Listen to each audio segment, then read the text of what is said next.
শিল্পী মই তিনিও কালৰ, অতীতৰ, বৰ্তমানৰ, অনাগত ভৱিষ্যতৰ। আদিতেই যাত্ৰা কৰি অনাদিলে যাওঁ, ধ্বংসৰ মাজেদি মই ৰূপান্তৰেদি ৰূপ পাই নৱতম সৃষ্টিৰ ফলিতা জগত। নমস্কাৰ, মই প্ৰণৱানুব্ৰান্ত হাজৰিকা, কটন বিশ্ববিদ্যালয়ৰ বিজ্ঞান শাখাৰ একাদশ শ্ৰেণীৰ ছাত্ৰ। আজি শিল্পী দিৱস। যিগৰাকী ব্যক্তিৰ অবিহনে আমি কুৰি শতিকাৰ সামাজিক, সাংস্কৃতিক আৰু সাহিত্য জগতৰ কথা কল্পনাই কৰিব নোৱাৰো, সেইগৰাকী ব্যক্তি ৰূপকোঁৱৰ জ্যোতিপ্ৰসাদ আগৰৱালাদেৱৰ স্মৃতিত প্ৰতি বছৰে এই দিনটোতেই শিল্পী দিৱস হিচাপে উদযাপন কৰি আহিছো। ৰূপকোঁৱৰ জ্যোতিপ্ৰসাদ আগৰৱালাদেৱে তেখেতে জীৱনৰ বৰ্ণিল পৰিক্ৰমাত মুঠ 9খন নাট অসমীয়া নাট্য সাহিত্যৰ জগতলৈ আগবঢ়াই থৈ গৈছে। সেই নাটসমূহ হৈছে শোণিত কুঁৱৰী, কাৰেঙৰ লিগিৰি, ৰূপালীম, লভিতা, নিমাতী কইনা, খনিকৰ, সোণপখিলী, কনকলতা আৰু সুন্দৰ কোঁৱৰ। কিন্তু দুৰ্ভাগ্যবশতঃ খনিকৰ, সোণপখিলী, কনকলতা আৰু সুন্দৰ কোঁৱৰ এই নাটককেইখন জ্যোতিপ্ৰসাদ আগৰৱালাদেৱে অসম্পূৰ্ণ অৱস্থাতেই এৰি থৈ যায়। পশ্চিমীয়া নাটকৰ প্ৰত্যক্ষ প্ৰভাৱ ৰূপকোঁৱৰ জ্যোতিপ্ৰসাদ আগৰৱালাদেৱৰ এই নাটকসমূহত পৰা নাই যদিও সেই পশ্চিমীয়া নাটকৰ ৰস উদ্ৰেক কৰি অসমীয়া সমাজ আৰু সংস্কৃতিৰ লগত মিল যোৱাকৈ তেখেতে এই নাটকসমূহ ৰচনা কৰিছিল। এই নাটকসমূহ শোণিত কুঁৱৰী, কাৰেঙৰ লিগিৰি, ৰূপালীম, লভিতা, নিমাতী কইনা মূলতঃ নাৰীকেন্দ্ৰিক। শোণিত কুঁৱৰী নাটকখন তেখেতে মাথো 14 বছৰ বয়সতে লিখি উলিয়াইছিল। সেই সময়ত প্ৰথম অৱস্থাত এই শোণিত কুঁৱৰী নাটকখনৰ নাম ৰখা হৈছিল শোণিত কুমাৰী বুলিহে। পিছত সংশোধনী কৰাৰ লগে লগে ইয়াৰ নাম শোণিত কুঁৱৰীলৈ ৰূপান্তৰ কৰা হয়। ইয়াৰ পৌৰাণিক আখ্যান হৰিহৰৰ যুদ্ধক কেন্দ্ৰ কৰি এই নাটকখন ৰচনা কৰা হৈছে যদিও এই নাটকৰ মূল কেন্দ্ৰবিন্দু হৰিহৰৰ যুদ্ধ নহয়। ইয়াৰ মূল কেন্দ্ৰবিন্দু হৈছে উষা আৰু অনিৰুদ্ধৰ প্ৰেম। আৰু ইয়াত উল্লেখ কৰা চিত্ৰলেখা চৰিত্ৰটি কোনো মায়াবিনী চৰিত্ৰ হিচাপে ইয়াত অংকন কৰা হোৱা নাই। ইয়াত তেখেতে চিত্ৰলেখাৰ চৰিত্ৰটো অংকন কৰিছে সুন্দৰৰ ঠিকনা বিচাৰি উলিয়াব পৰা এগৰাকী মানৱীয় শিল্পী হিচাপেহে। ৰূপকোঁৱৰ সেই সময়ত অসমীয়া সংগীত জগতত, অসমীয়া সামাজিক জগতত হিন্দুস্তানী সংগীতৰ এক বিশাল পৰিভৰ দেখিবলৈ পোৱা গৈছিল। তাৰ বিপৰীতে কিন্তু ৰূপকোঁৱৰ জ্যোতিপ্ৰসাদ আগৰৱালাদেৱে অসমীয়া থলুৱা আইনাম, বিয়ানাম, বনগীত, বিহুগীত, দেহ বিচাৰ গীত এই গীতসমূহ লৈয়ে তেখেতৰ নাটসমূহ সন্নিৱিষ্ট কৰিছে। শোণিত কুঁৱৰী নাটকত তেখেতে 13টাকৈ গীত সন্নিৱিষ্ট কৰিছে, যাৰ ভিতৰত গুমৰি উঠিছে হিয়া, গছে গছে পাতি দিলে, বোৱা বোৱা দক্ষিণ মলয়া এই গীতসমূহ উল্লেখযোগ্য। 5টা অংকৰে বিভক্ত এই নাটকখন 1920 চনত জ্যোতিপ্ৰসাদ আগৰৱালাই চূড়ান্ত ৰূপ প্ৰদান কৰে। ইয়াৰ পিছতে তেখেতে লিখে কাৰেঙৰ লিগিৰি। নাট্য সমালোচকসকলৰ মতে কাৰেঙৰ লিগিৰি নাটকখন হৈছে ৰূপকোঁৱৰ জ্যোতিপ্ৰসাদ আগৰৱালাৰ দ্বাৰা ৰচিত আটাইতকৈ শ্ৰেষ্ঠ নাটক।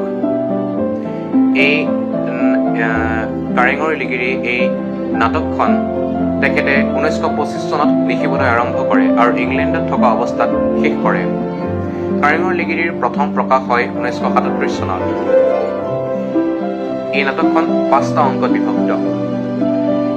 সেই সময়ৰ আহোম বুৰঞ্জীৰ নাটকৰ ঠাঁচত এই নাটকখন ৰচনা কৰা হৈছে যদিও বুৰঞ্জীৰ তেনে কোনো ধৰণৰ সঁচা ঘটনাৰ লগত ইয়াৰ মিল দেখিবলৈ পোৱা নাযায়। ই এক কাল্পনিক ঘটনাহে। এজন যুৱৰাজে, এজন ৰাজকুমাৰে তেওঁৰ কাৰেঙৰ লিগিৰিৰ লগত যি প্ৰেম কৰিছিল, যি প্ৰণয় কাহিনী কেন্দ্ৰ কৰি এই নাটকখন গঢ়ি উঠিছে। এই নাটকখনত দেখুৱাবলৈ বিচৰা হৈছে যে প্ৰেমে কোনো বাধা নামানে। কাৰেঙৰ লিগিৰি এই নাটকখনত ৰূপকোঁৱৰ জ্যোতিপ্ৰসাদ আগৰৱালাদেৱে মুঠ 7টা গীত সন্নিৱিষ্ট কৰিছিল। সেইবোৰৰ ভিতৰত মোৰে জীৱনৰে সখা কৃষ্ণ, বনৰীয়া আমি বনৰ চৰাই আদি উল্লেখযোগ্য। ইয়াৰ পিছতেই তেখেতে লিখি উলিয়াইছিল ৰূপালীম। ৰূপালীম হৈছে জ্যোতিপ্ৰসাদ আগৰৱালাদেৱৰ দ্বাৰা ৰচিত তৃতীয়খন সম্পূৰ্ণ নাটক। 1936 চনত ৰচিত এই নাটখনিত 7টাকৈ অংক আছে। 1935 চনত এই নাটখন প্ৰথমতে তেজপুৰৰ বান ৰংগমঞ্চত মঞ্চস্থ কৰা হয়। নাটখনৰ আৰম্ভণিতে জ্যোতিপ্ৰসাদে লিখিছে যে এই নাটসমূহৰ চৰিত্ৰসমূহ আদৰ্শগত নহয়, চৰিত্ৰৰ বৈশিষ্ট্যহে ইয়াত প্ৰকাশ কৰা হৈছে। এই নাটকৰ মূল চৰিত্ৰসমূহ ৰূপালীম, মণিমুগ্ধ, ইতিভেন, মাইবং, জোনাফা, ৰেনখিয়াং আদি। এই নাটকত মণিমুগ্ধৰ যোনটো চৰিত্ৰ, সেই চৰিত্ৰটো অসমীয়াৰ নাট্য সাহিত্যত একেবাৰে নতুন আছিল। তেনেধৰণৰ চৰিত্ৰ অসমীয়া নাট্য সাহিত্যত পোনপ্ৰথমে ৰূপ পোৱাৰ আগতে কোনেও প্ৰকাশ ঘটোৱা নাছিল। এই ৰূপালীম নাটকখনত জ্যোতিপ্ৰসাদে সন্নিৱিষ্ট কৰা গীতসমূহ হৈছে জিলিকা পাখিৰে ঔ সোণ মৌৰা চৰাই, ঔ সখী আজি যৌৱন বনজুৰি, জয় আলোকময়। ইয়াৰ পিছতে তেখেতে ৰচনা কৰে লভিতা। উল্লেখযোগ্য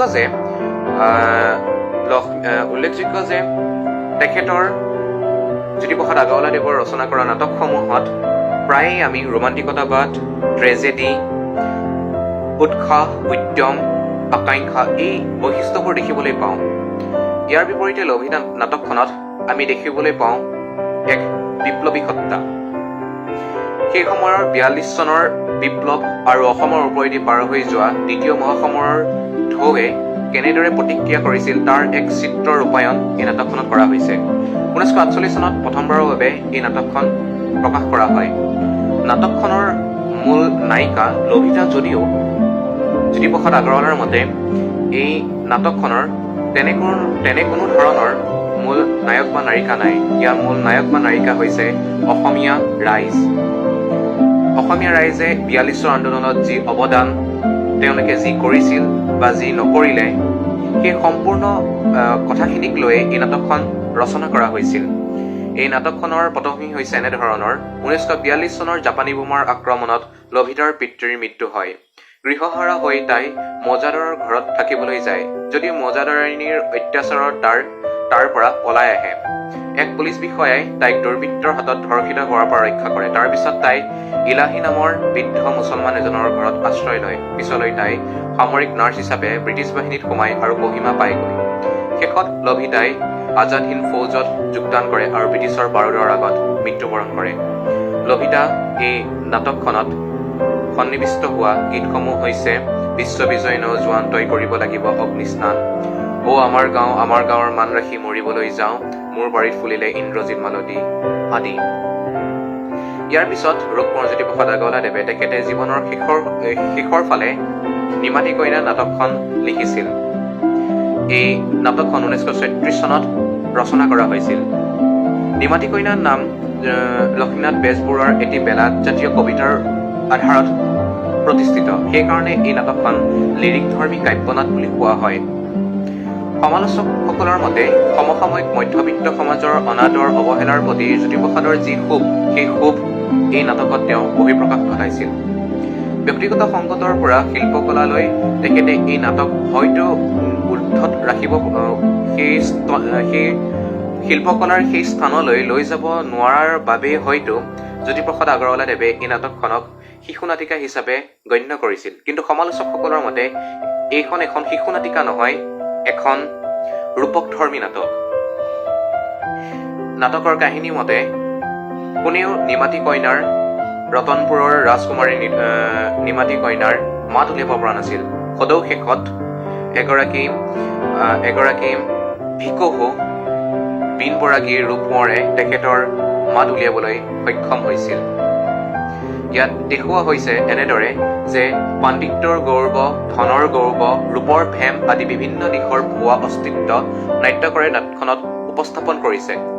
যে অৱহেলিত আৰু অনাদৃত শিল্পীয়েহে নাটখনিত নিমাতীৰ মাত ফুটাব পাৰে, সেই কথা তেওঁ এই নাটকখনৰ জৰিয়তে প্ৰকাশ কৰিছে। নিমাতী কইনা নাটকখনত সন্নিৱিষ্ট হোৱা গীতসমূহ হৈছে জয় ৰূপমুগ্ধ, জয় সুৰমুগ্ধ, জোনাকী কাৰেঙত কোনে বিন বাই, সেউজী সেউজী সেউজীও। জ্যোতিপ্ৰসাদ আগৰৱালাদেৱে তেখেতৰ সোণপখিলী আৰু নিমাতী কইনা একেলগে শিশু নাটিকা ৰূপে গণ্য কৰিছিল। সমালোচকসকলে নিমাতী কইনাক শিশু নাটিকা বুলি গণ্য নকৰি এখন ৰূপকধৰ্মী নাটক হিচাপেহে গণ্য কৰে। সোণপখিলী শিশু নাটিকাখন অসম্পূৰ্ণ, মাত্ৰ প্ৰথম আৰু দ্বিতীয় পদহে জ্যোতিপ্ৰসাদে লিখিছিল। পাছৰ নাটখিনি সম্পূৰ্ণ কৰে অতুল চন্দ্ৰ হাজৰিকাদেৱে। ৰূপকোঁৱৰৰ এই নাটকসমূহক লৈ হীৰেণ গোহাঁইয়ে কৈছে যে তেওঁৰ নাটবোৰ জাগৰণৰ নাটক, চেতনাৰ উত্তৰণৰ নাটক। শোণিতকুঁৱৰীত চিত্ৰলেখাৰ দৈত্যত উষা অনিৰুদ্ধৰ প্ৰেমৰ মাজেৰে আসৰিক প্ৰবৃত্তি জয় কৰাৰ সৌন্দৰ্য বিকাশ হৈছে।